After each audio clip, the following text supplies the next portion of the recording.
HSC Bangla প্রথম পত্র সিরাজউদ্দৌলা নাটক থেকে জ্ঞানমূলক প্রশ্নোত্তর। পলাশীর যুদ্ধে নবাব সিরাজউদ্দৌলার পক্ষে কত হাজার সৈন্য ছিল? উত্তর, 50,000-এর বেশি সৈন্য ছিল। সিরাজউদ্দৌলার প্রধান গুপ্তচর কে? উত্তর, নারায়ণ সিং। সিরাজউদ্দৌলার মায়ের নাম কি? উত্তর, আমিনা বেগম। সিরাজের পতন কে না চায় সংলাপটি কার? সংলাপটি ঘসেটি বেগমের। তারপরের প্রশ্ন, আমরা এমন কিছু করলাম যা ইতিহাস হবে, উক্তিটি কার? উক্তিটি ক্লাইভের। সিরাজের শ্বশুরের নাম কি? সিরাজের শ্বশুরের নাম মির্জা ইরিজ খাঁ। রাইসুল জুহালার প্রকৃত নাম কি? উত্তর, নারায়ণ সিং। ঘরের লোক অবিশ্বাসী হলে বাইরের লোকের পক্ষে সবই সম্ভব, উক্তিটি কার? উক্তিটি সিরাজের।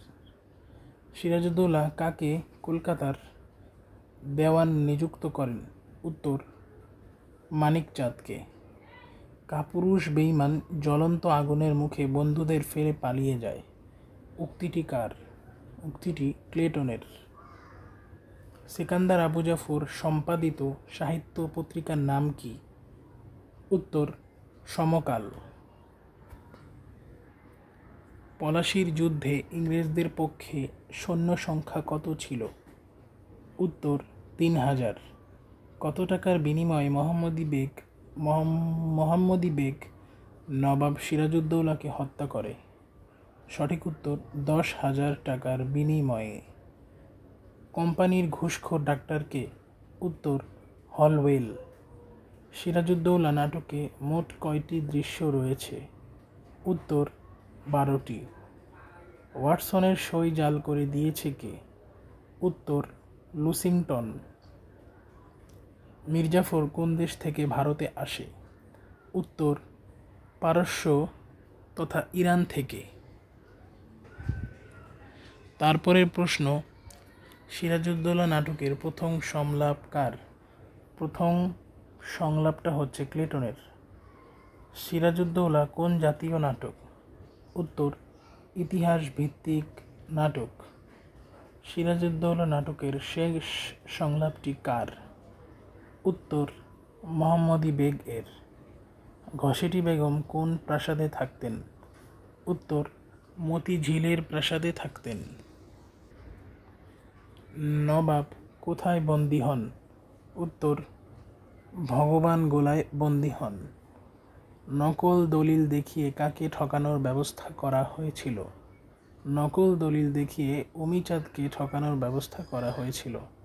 আমি দৌলতের পূজারী, উক্তিটি করেছেন কে? উক্তিটি উমিচাঁদের।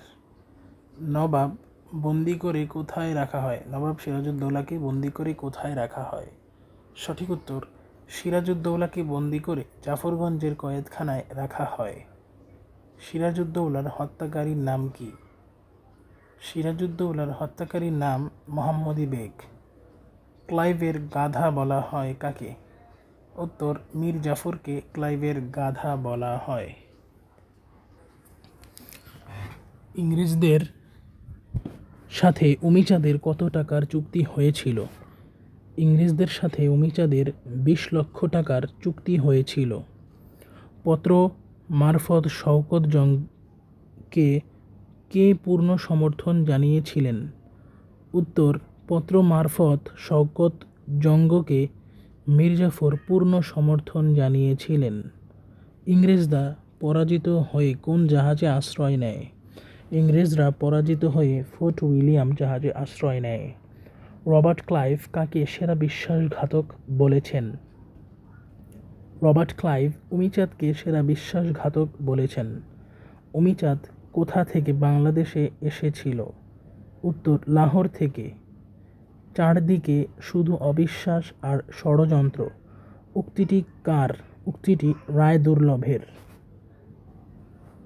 আমাদের কারো অদৃষ্ট মেঘ যুক্ত থাকবে না শেঠজি, উক্তিটি কার? উক্তিটি মির্জাফরের। সিরাজউদ্দৌলা নাটকের তৃতীয় অঙ্কে দৃশ্য সংখ্যা কত? উত্তর, তৃতীয় অঙ্কে দৃশ্য সংখ্যা 4টি।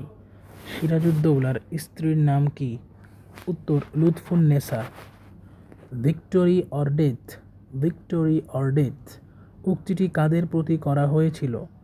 উক্তিটি ফোর্ট উইলিয়াম দুর্গে যুদ্ধরত ইংরেজদের পক্ষের সৈন্যদের প্রতি করা হয়েছিল। মিথ্যা অপবাদ দিচ্ছেন সেনাপতি।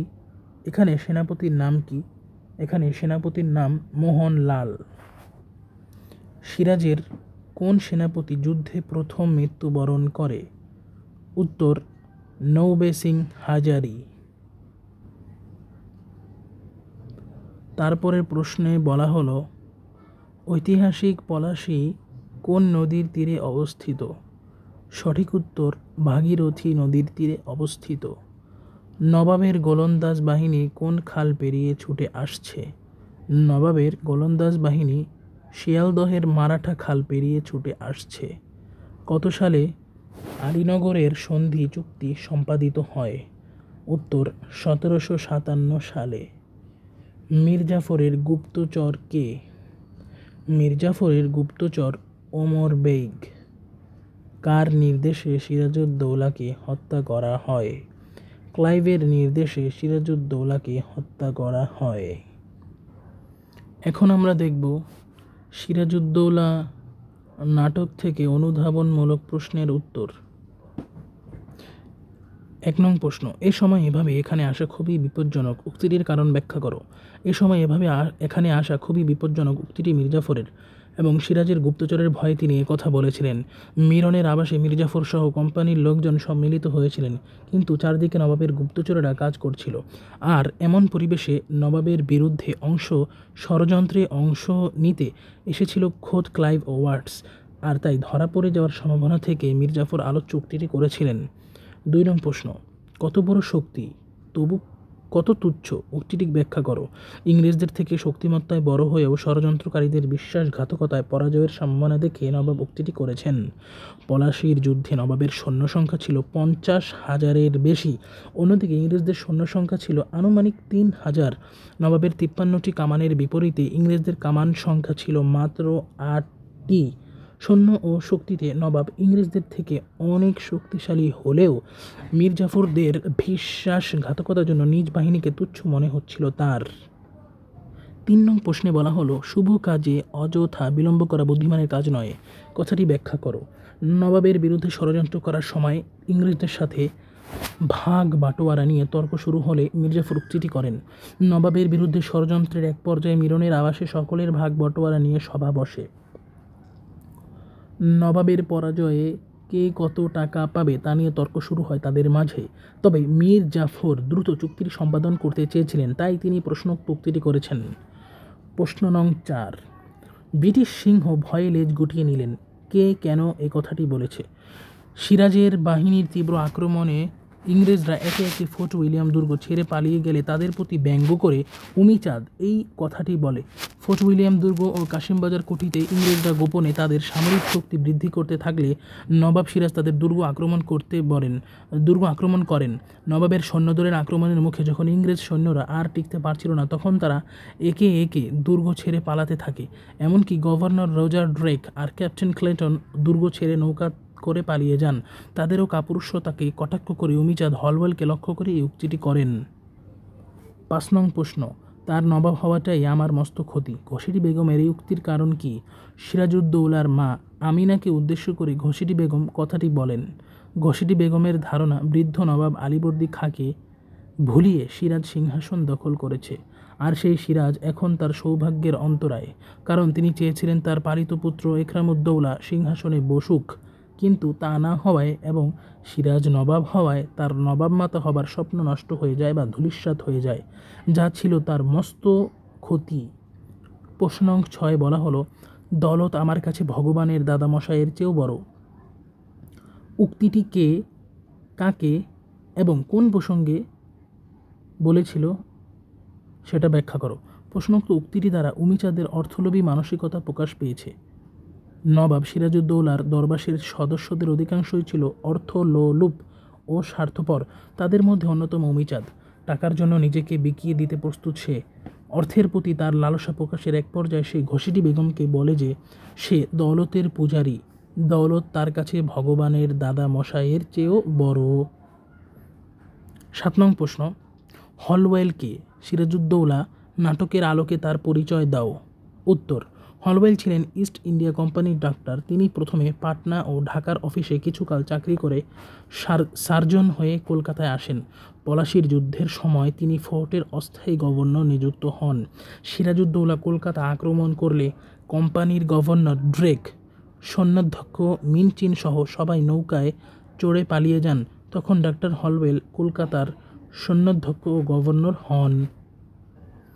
প্রশ্ন নং 8, পলাশিতে যুদ্ধ হয়নি, হয়েছে যুদ্ধের অভিনয়। উক্তিটি ব্যাখ্যা করো। পলাশিতে যুদ্ধ হয়নি, হয়েছে যুদ্ধের অভিনয় বলতে সিরাজউদ্দৌলা পলাশি যুদ্ধে হওয়া বিশ্বাসঘাতকতাকে বুঝিয়েছেন। পলাশির যুদ্ধে নবাবের সেনাবাহিনীতে অনেকেই যুদ্ধ করেননি, তারা ইংরেজদের ষড়যন্ত্রে যোগ দেয়। ফলে সেনাপতিদের পরামর্শে নবাব যুদ্ধের ময়দান থেকে ফেরত আসতে হয়, যে ঘটনা আগে কখনো নবাব সিরাজের জীবনে ঘটেনি। 9 নং প্রশ্ন, তুমিও আমাকে বিচার করতে বসলে কোন প্রসঙ্গে বলা হয়েছে সংক্ষেপে বর্ণনা করো। তুমিও আমাকে বিচার করতে বসলে উক্তিটি সিরাজউদ্দৌলা তার স্ত্রী লুৎফাকে উদ্দেশ্য করে অভিমান করে কথাটি বলেন। ষড়যন্ত্রের জালে পিষ্ট হয়ে নবাব যখন লুৎফুন্নেসার কাছে গেলেন, তখন সেও খানিকটা ঘসেটি বেগমের দুঃখ সিরাজের কাছে বলতে গিয়েছিল। ঘসেটি বেগম বিধবা মেয়ে মানুষ, তার সম্পত্তি সিরাজের নামে চলে যাওয়ায় সে এমন করেছে। তখন সিরাজ অভিমান করে আলোচ্য উক্তিটি করেন এবং বলেন তার দাদুর কাছে দেয়া কথাই তিনি পালন করেছেন। 10 নং প্রশ্ন, ঘসেটি বেগম কেন সিরাজের ধ্বংস কামনা করে? সিরাজউদ্দৌলার বিরুদ্ধে ষড়যন্ত্র করেছিলেন কেন? আল্লাহর কাছে মাফ চেয়ে নাও শয়তান। উক্তিটি মিরন সিরাজউদ্দৌলাকে উদ্দেশ্য করে বলেছেন। পলাশির যুদ্ধে পরাজিত হওয়ার পর, এখানে টাইপিং মিস্টেক রয়েছে। বরিশাল বোর্ড 17 এবং যশোর বোর্ড 2023 সালে একটি প্রশ্ন এসেছিল, যা টাইপিং মিস্টেকের কারণে একটু খুঁজতে দেরি হয়েছে। প্রশ্নটি পাওয়া গেল, বলা হচ্ছে ঘসেটি বেগম কেন সিরাজের ধ্বংস কামনা করেন? ঘসেটি বেগম কেন সিরাজের ধ্বংস কামনা করেন? উত্তর হবে অর্থ ও ক্ষমতার মোহ ঘসেটি বেগমকে সিরাজউদ্দৌলার প্রতি প্রতিশোধ পরায়ণ করে তোলে। অর্থ ও ক্ষমতার লোভ, তাই তিনি নবাবের ধ্বংস কামনা করেন। ঘসেটি বেগম নিঃসন্তান হওয়ায় ইকরামউদ্দৌলাকে পোষা পুত্র হিসেবে নেন, কিন্তু তার অকাল মৃত্যু ঘসেটি বেগমের রাজমাতা হবার স্বপ্নকে অঙ্কুরেই বিনষ্ট করে দেয়। আবার হোসেন কুলি খাঁ এর সাথে তার অনৈতিক সম্পর্ক থাকায় সিরাজউদ্দৌলা আলীবর্দী খানের নির্দেশে হোসেন কুলি খাঁকে হত্যা করে। ফলে প্রতিশোধ পরায়ণ হয়ে এবং ক্ষমতা ও অর্থের লোভে ঘসেটি বেগম সিরাজউদ্দৌলার ধ্বংস চাইতেন। তারপর 11 নং প্রশ্ন, আল্লাহর কাছে মাফ চেয়ে নাও শয়তান, কে কোন প্রসঙ্গে কথাটি বলেছে? আল্লাহর কাছে মাফ চেয়ে নাও শয়তান উক্তিটি মিরন সিরাজউদ্দৌলাকে উদ্দেশ্য করে বলেছে। পলাশির যুদ্ধে পরাজিত হওয়ার পর সিরাজকে জাফরগঞ্জ কয়েদখানায় আটক রাখা হয়। সে সময় মিরন এসে তাকে জানায় তাকে মৃত্যুদণ্ডও দেওয়া হয়েছে, সে যেন আল্লাহর কাছে মাফ চেয়ে নেয়। 12 নং প্রশ্ন, আমরা এমন কিছু করলাম যা ইতিহাস হবে, ব্যাখ্যা করো। নবাব সিরাজউদ্দৌলার বিরুদ্ধে ষড়যন্ত্র করে যে চুক্তি করা হয় তাতে সকলে স্বাক্ষর প্রদানকালে ক্লাইভ উক্তিটি করেছেন। নবাবের বিরুদ্ধে ষড়যন্ত্রে ইংরেজদের সাথে হাত মিলিয়েছিল কিছু স্বার্থান্বেষী ব্যক্তি। এজন্য মিরনের বাসভবনে সকলে মিলে এক ঘৃণ্য চুক্তি করে। মির্জাফর সামান্য ইতস্তত করলেও শেষ পর্যন্ত এই ঘৃণ্য চুক্তিতে স্বাক্ষর করে, যার ফলে বাংলার পরাধীনতার বীজ রোপিত হয়। ক্লাইভ এই চুক্তির ফলাফল অনুমান করেই উক্তিটি করেছিলেন। 13 নং প্রশ্ন, দেশপ্রেমিকের রং যেন আবর্জনার স্তূপে চাপা না পড়ে, সংলাপটির তাৎপর্য ব্যাখ্যা করো। যা দিনাজপুর বোর্ড 2023 সালে এসেছিল। দেশপ্রেমিকের রং যেন আবর্জনার স্তূপে চাপা না পড়ে, এখানে যুদ্ধে অংশ না নেয়া কাপুরুষদের কথা বলা হয়েছে। পলাশির যুদ্ধে নবাবের সেনাবাহিনীর অনেকেই যুদ্ধে অংশ নেয়নি, তারা দেশের মাটির সাথে প্রতারণা করেছেন, তাদেরকে সিরাজ আবর্জনার সাথে তুলনা করেছেন। আর যারা নিজের স্বার্থের চেয়ে দেশের স্বার্থ বড় করে দেখেছেন এবং যুদ্ধ করে প্রাণ দিয়েছেন, তারাই আসল দেশপ্রেমিক। সেই সব আবর্জনার স্তূপে দেশপ্রেমিকদের রক্ত তিনি চাপা পড়তে দিবেন না, আবারও যুদ্ধে অবতীর্ণ হবেন। 14 নং প্রশ্ন, ঘরের লোক অবিশ্বাসী হলে বাইরের লোকের পক্ষে সবই সম্ভব বলতে কী বোঝানো হয়েছে? উত্তর, ঘরের লোক অবিশ্বাসী হলে বাইরের লোকের পক্ষে সবই সম্ভব উক্তিটি সিরাজউদ্দৌলার। নবাব সিরাজউদ্দৌলার বিরুদ্ধে তার আত্মীয় পরিজন ও অমাত্যবর্গরা ষড়যন্ত্রে লিপ্ত হয়। কিভাবে নবাবকে সিংহাসনচ্যুত করা যায় ও নিজেদের স্বার্থ উদ্ধার করা যায়, সেই ভাবনায় তারা একত্রিত হয়। এই সুযোগ গ্রহণ করে ইংরেজরা। সার্বিক পরিস্থিতি আঁচ করে সিরাজউদ্দৌলা উক্তিটি করেন। 15 নং প্রশ্নে বলা হয়েছে, ক্লাইভ সিরাজউদ্দৌলাকে দ্রুত হত্যা করতে চেয়েছিল কেন, ব্যাখ্যা করো। যা এসেছিল ময়মনসিংহ বোর্ড 2023 সাল। ক্লাইভ সিরাজউদ্দৌলাকে দ্রুত হত্যা করতে চেয়েছিল সম্ভাব্য প্রতি আক্রমণ ও বিদ্রোহ ঠেকাতে। পলাশীর যুদ্ধে সিরাজকে পরাজিত করে বন্দী করা হয়। তারপর তাকে যত দ্রুত হত্যা করা যাবে তত দ্রুত মীর জাফর মসনদে বসতে পারবেন এবং ইংরেজরা তাদের উদ্দেশ্য হাসিল করতে পারবে। কারণ সিরাজ বেঁচে থাকা মানেই তাদের জন্য বিপদ, তাদের জন্য বিপদ। কিন্তু কেননা এতে জনবিদ্রোহ হতে পারে অথবা নবাবের বন্ধুরাও আক্রমণ করতে পারে মুর্শিদাবাদ এলাকায়। But I am sure Nawab can cause no harm to us. উক্তিটি কেন করা হয়েছে? সিরাজের নিজের লোকেরাই বিশ্বাসঘাতক বলে তার পক্ষে ইংরেজদের কোনো ক্ষতি করা সম্ভব নয়, এই বিষয়টি বোঝাতে ক্লাইভ উক্ত কথাটি বলে। মিরনের আবাসে ক্লাইভ এবং ওয়াটস রমণীর ছদ্মবেশে এসেছিল। তা দেখে মীর জাফর অবাক হয়ে তাদের বলে, এ সময় এভাবে আসা বিপজ্জনক, কারণ নবাবের গুপ্তচর রয়েছে, তারা যে কোনো সময় ধরা পড়তে পারে। কিন্তু ক্লাইভ নবাবকে ভয় পায় না। তার বিশ্বাস নবাব তাদের কিছুই করতে পারবে না, কারণ নবাবের নিজের লোকেরাই তো তার সাথে হাত মিলিয়ে রেখেছে।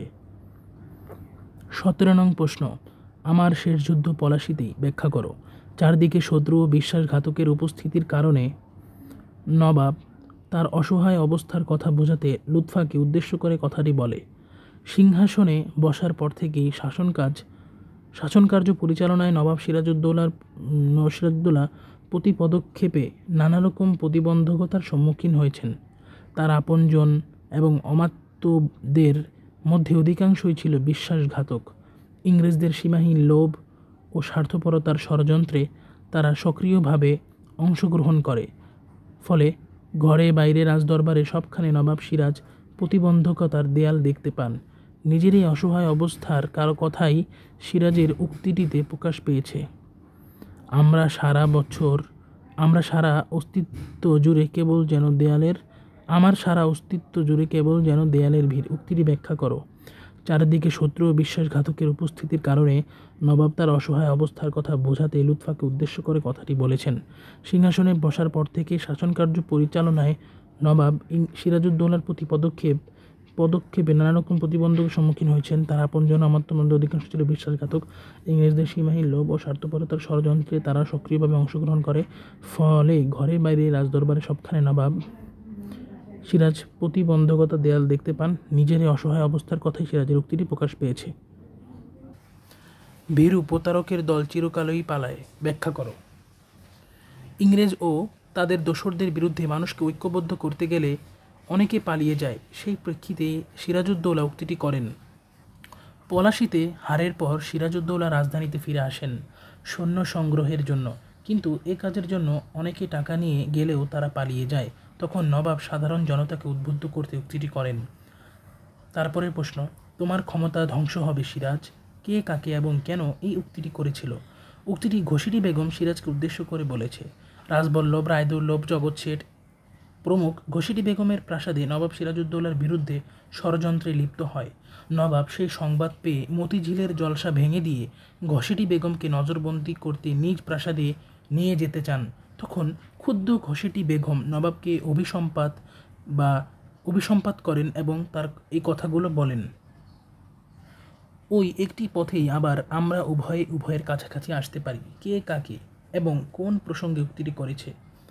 দেশ ও দেশবাসীর কল্যাণের চিন্তায় এক হবার মাধ্যমেই যে নবাব ও তার অমাত্যরা পুনরায় এক হতে পারেন, এই বিষয়টি বোঝাতেই নবাব সিরাজ সিপাহসালার মির্জাফরকে লক্ষ্য করে উক্তিটি করেন। মির্জাফর ও তার অন্যান্য সহচরদের পরামর্শেই নবাব সিরাজ ইংরেজদের লবণের ইজারাদারি নেন। কিন্তু ইংরেজরা তাদের ব্যবসা পরিচালনায় সঠতার আশ্রয় নেয়, তারা সাধারণ মানুষের উপর অকাথ্য নির্যাতন করে। তাই নবাব সিরাজ মির্জাফরকে এ ব্যাপারে জিজ্ঞাসাবাদ করেন এবং আশা প্রকাশ করেন ব্যক্তিগত স্বার্থ দূরে সরিয়ে রেখে সিপাহসালার এবং অন্যরা দেশ ও দেশবাসীর কল্যাণের চিন্তা করে কাজ করবেন, কেননা এটিই তাদের ঐক্যবদ্ধ হবার জন্য একমাত্র উপায়। আমি বরং নবাবকে বিশ্বাস করতে পারি, উক্তিটি ব্যাখ্যা করো। নবাবের সাথে তার অমাত্যদের বিশ্বাসঘাতকতার প্রতি ইঙ্গিত করে ক্লাইভ উক্তিটি করেছেন। ক্লাইভের মতে, নবাবের প্রধান সেনাপতি বিশ্বাসঘাতক, তার খাজানচি, দেওয়ান, আমির, ওমরা সবাই প্রতারক, ফলে নবাবের কার্যত কোনো ক্ষমতাই নেই। তাই তিনি বলেছেন, তিনি নবাবকে বিশ্বাস করতে পারলেও তার অমাত্যদের বিশ্বাস করতে পারেন না, কারণ যারা নিজের দেশের সাথে বিশ্বাসঘাতকতা করতে পারে তারা ইংরেজদেরও যে কোনো সময় ধোঁকা দিতে পারে, কিন্তু নবাব তাদের মতো বিশ্বাসঘাতক ছিলেন না। আসামির সে অধিকার থাকে নাকি? কে কাকে কখন বলেছিল বর্ণনা করো। জাফরগঞ্জ কারাগারে নবাবকে হত্যার পরিপ্রেক্ষিতে মিরন উক্তিটি করে। ক্লাইভের প্ররোচনায় মিরন ও মোহাম্মদী বেগ নবাব সিরাজউদ্দৌলাকে হত্যা করতে যায় জাফরগঞ্জ কারাগারে। সেখানে নবাবকে মৃত্যুদণ্ডের মিথ্যা আদেশ শোনানো হয়। নবাব এই আদেশের সত্যতা যাচাই করতে চাইলে মিরন প্রশ্নোক্ত উক্তিটি করে, রজার ড্রেক প্রাণভয় কুকুরের মতো লেজ গুটিয়ে পালিয়েছে, কথাটি ব্যাখ্যা করো। নবাব সিরাজউদ্দৌলার সৈন্য ইংরেজদের কলকাতার দুর্গ আক্রমণ করলে গভর্নর রজার ড্রেকের প্রাণভয় পালানোর প্রেক্ষাপটে নবাব উক্তিটি করেছেন। নিয়ম বহির্ভূতভাবে ইংরেজরা দুর্গে অস্ত্র আমদানি, কৃষ্ণবল্লভকে আশ্রয় দেওয়া সহ নানা রাষ্ট্র বিরোধী কাজ করলে নবাব কলকাতার দুর্গ আক্রমণ করেন। তখন রজার ড্রেক প্রাণ ভয়ে পালিয়ে যায়। হলওয়েল প্রকৃত সত্য লুকাতে চেষ্টা করলে কাপুরুষ ড্রেক যে পলায়ন করেছে, নবাব তা বুঝতে পেরে উক্তিটি করেছেন।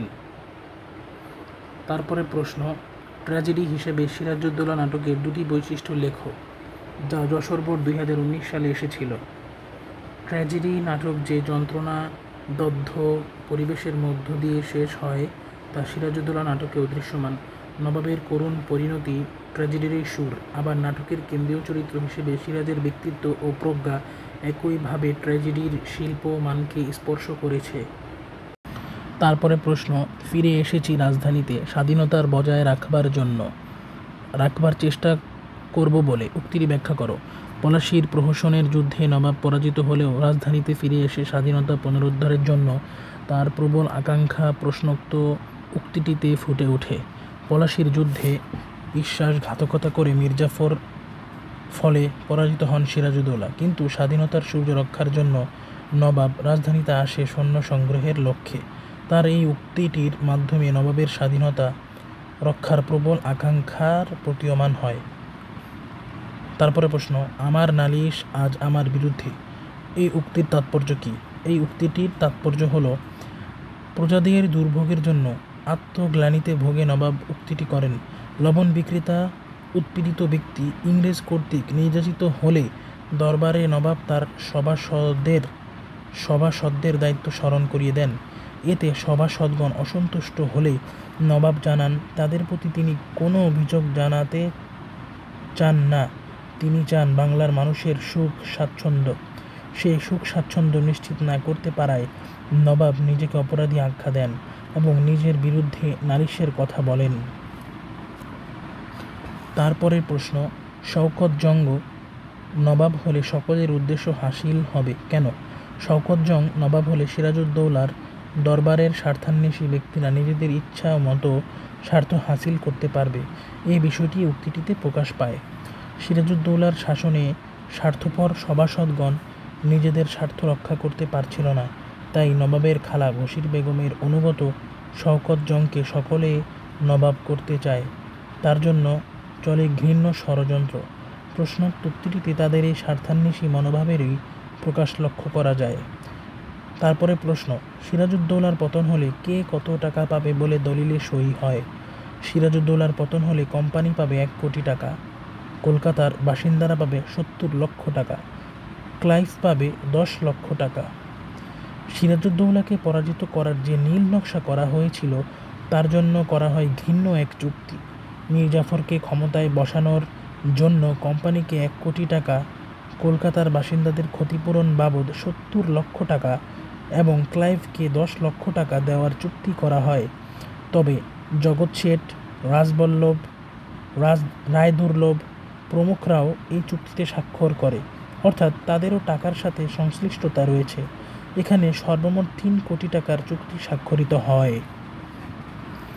তারপরে প্রশ্ন, এই অস্ত্র নিয়ে আমরা কাপুরুষ দেশদ্রোহীদের অবশ্যই দমন করতে পারব। এখানে কোন অস্ত্রের কথা বলা হয়েছে এবং কেন? প্রশ্নোক্ত উক্তিটিতে অস্ত্র বলতে দেশপ্রেম ও স্বাধীনতা রক্ষার সংকল্পকে বোঝানো হয়েছে। পলাশীর প্রান্তরে যুদ্ধের নামে হয়েছে প্রতারণা ও বিশ্বাসঘাতকতা, ফলে পরাজিত হয় নবাব সিরাজ।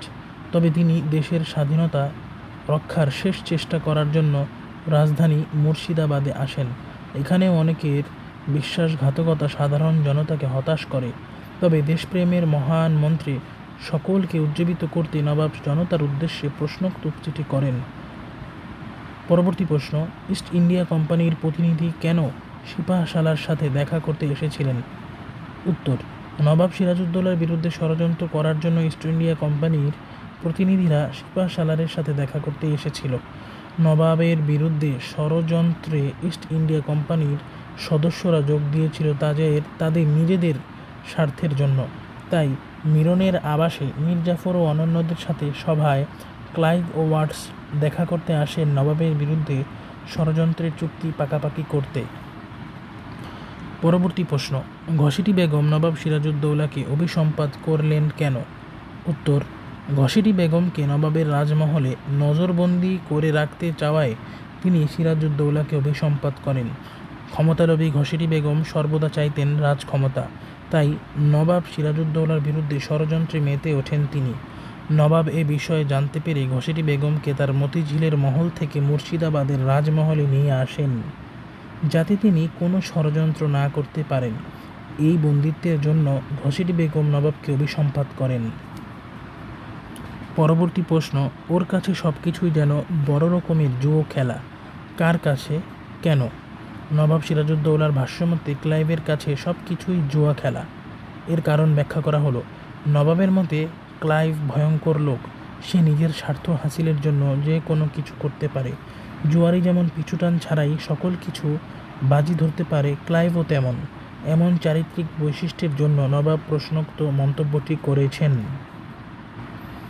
পরবর্তী প্রশ্ন, সবাই মিলে সত্যি আমরা বাংলাকে বিক্রি করে দিচ্ছি না তো? বক্তব্যটি বিশ্লেষণ করো।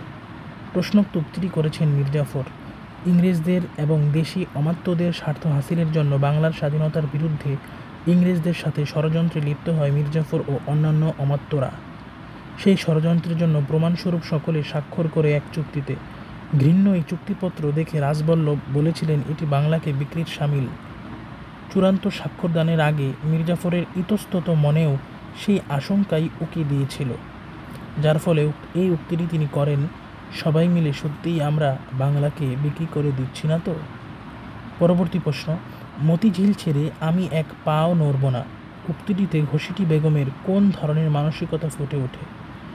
উত্তর, প্রশ্নোক্ত উক্তিটিতে ঘসেটি বেগমের রাগ, ক্রোধ ও ঔদ্ধত্যপূর্ণ মানসিকতা ফুটে উঠেছে। আলীবর্দী খানের মৃত্যুর পর সিরাজ বাংলার মসনদে বসলে ঘসেটি বেগম তার বিরুদ্ধে ষড়যন্ত্রে মেতে ওঠেন এবং সেই খবর পেয়ে নবাব তাকে নিজ রাজমহলে নিয়ে যেতে চান, যাতে নবাবের বিরুদ্ধে তিনি কোনো পদক্ষেপ নিতে না পারেন। এতে ঘসেটি বেগম ক্ষুব্ধ ও রাগান্বিত হয়ে বলেন তিনি মতিঝিল ছেড়ে এক পাও নড়বেন না। সকলকে ধন্যবাদ এতক্ষণ ভিডিওটি দেখার জন্য। অবশ্যই সাবস্ক্রাইব করে পাশে থাকবেন। আসসালামু আলাইকুম।